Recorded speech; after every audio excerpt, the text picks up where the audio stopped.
మునుగోడు నియోజకవర్గ కేంద్రంలోని నియోజకవర్గ వ్యాప్తంగా ఉన్న గౌడ సోదరులకు ప్రొహిబిషన్ మరియు ఎక్సైజ్ శాఖ, బీసీ సంక్షేమ శాఖ ఆధ్వర్యంలో గీత కార్మికులకు కాటమయ్య రక్షా కిట్ల పంపిణీ కార్యక్రమం పాల్గొన్నారు.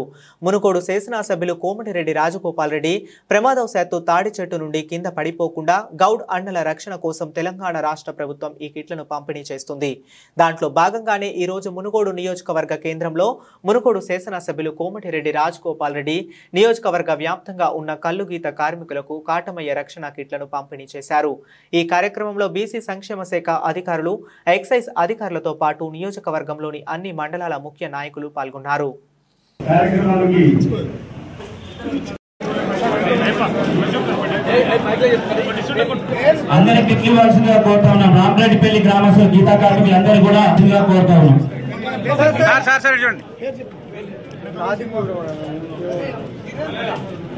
Okay sir.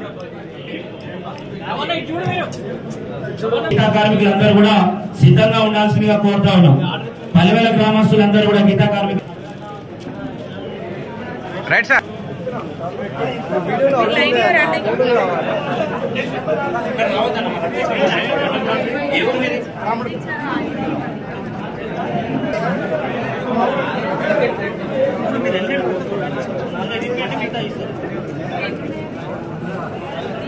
Okay sir.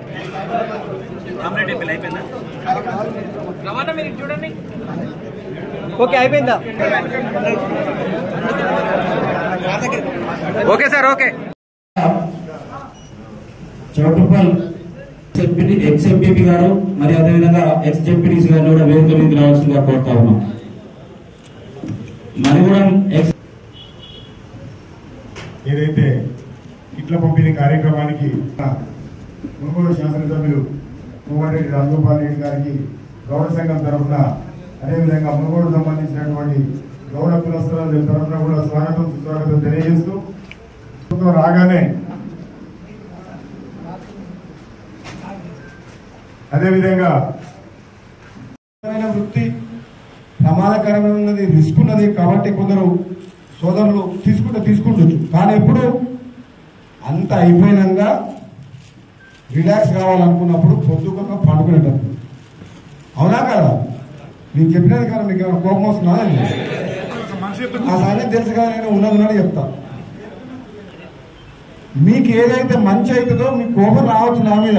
Bed shop బంద్ చేపిస్తే కూడా చాలా మంది కోపం ఉంది నా మీద, లేదా? బెడ్ షాప్ వాళ్ళు అయితే ఊరికి 10 మంది, కనీసం 200 ఊర్లలో 2000 మంది కొట్టట్టున్నాను. నేనేమనంటే నువ్వు ఏమైనా చేసుకో, నాకు ఓటు వేయకున్నా ఏం కాదు, కానీ నేను మాత్రం బెడ్ షాప్ నడవని అని చెప్పి, బెడ్ షాప్ మాత్రం నడవని అని చెప్పి.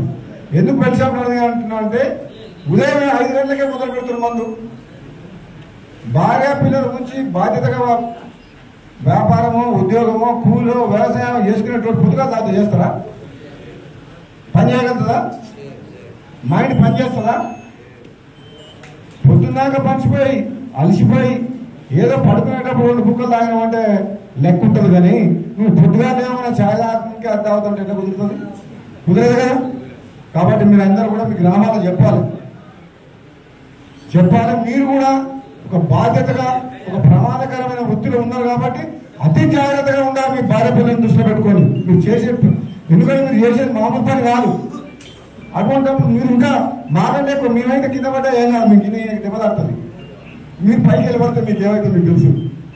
కాబట్టి చాలా జాగ్రత్తగా గీత కార్మిక సోదరులందరూ కూడా వాళ్ళ కుటుంబాల దృష్టిలో పెట్టుకొని, మీరున్న వృత్తిని దృష్టిలో పెట్టుకొని చాలా అతి జాగ్రత్తగా ఉండాలని చెప్పేసి కూడా మీ అందరూ కూడా కోరుకుంటూ, మీ అందరూ కూడా కార్తీక పౌర్ణమి సందర్భంగా శుభాకాంక్షలు తెలియజేస్తుంది.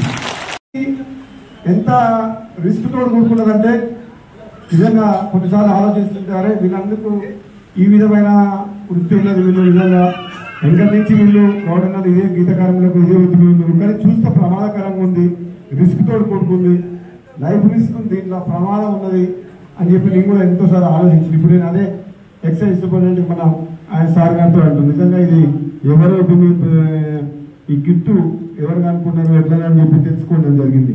నిజంగా వాళ్ళకు నిజంగా మనందరం కూడా సపోర్ట్ ద్వారా అధ్యాయం. ఎందుకంటే ఒక మునుగోడు కాదు, మొత్తం తెలంగాణ రాష్ట్రంలో ఉన్న గౌడ సోదరులందరూ కూడా ఇది ఎంతో మేలు చేకూర్చేది. ప్రమాదకరం అనుకోని సంఘటన జరిగితే నిజంగా అది మంచిగా ట్రైనింగ్ తీసుకొని కరెక్ట్గా ఇట్లా మనం పాటిస్తే లైఫ్ రిస్క్ ఉండదు. ఎందుకంటే నాకు గుర్తొస్తుంది మాట్లాడుతుంటేనే ఇప్పుడు గుర్తొచ్చింది నాకు. ఇప్పుడే మీతో మాట్లాడుతున్నాను. ఎటువంటి ప్రమాదం అంటే నాకు గుర్తొచ్చింది. మా ఊళ్ళో మా చిన్నప్పటి నుంచి నాకు స్నేహితుడు ముసగారి నరసింహ అని, బొడుగు నరసింహ అని ఉండే. మా అన్న దోస్తు, ఆయన క్లాస్మేట్. వాళ్ళ తమ్ముడు అంజయ్య నాతో పాటు చదువుకున్నాడు చిన్నప్పుడు. తాడి చెట్టు మీద పడ్డాడు. ఇది జరిగి ఎన్ని ఏళ్ళ కింద అంటే 5-6 ఏళ్ల కింద. అప్పుడు నేను ఎమ్మెల్యే ఉన్నాను, ఎంపీగా ఉన్నప్పుడు 6 years అయింది. నేను హైదరాబాద్లో ఉన్నా. నాకు ఫోన్ చేసిండు. అంజయ్ అంటే నాకు ప్రాణం. నేను ఎప్పుడు హైదరాబాద్ ఊరికి వచ్చినా సరే ఎక్కడున్నా అంజయ్ నా కోసం మంచి కళ్ళు తీసుకొస్తాను. కళ్ళంటే ఇష్టం. ఏడ ఉన్నా ఆయనకి ఎటువంటి పరిస్థితుల్లో ఉన్నా సరే చిన్నప్పటి నుంచి కూడా నాకు మిత్రుడు మంచి. వాళ్ళ 3 బిడ్డలే, కొడుకులు లేరనుకుంటా.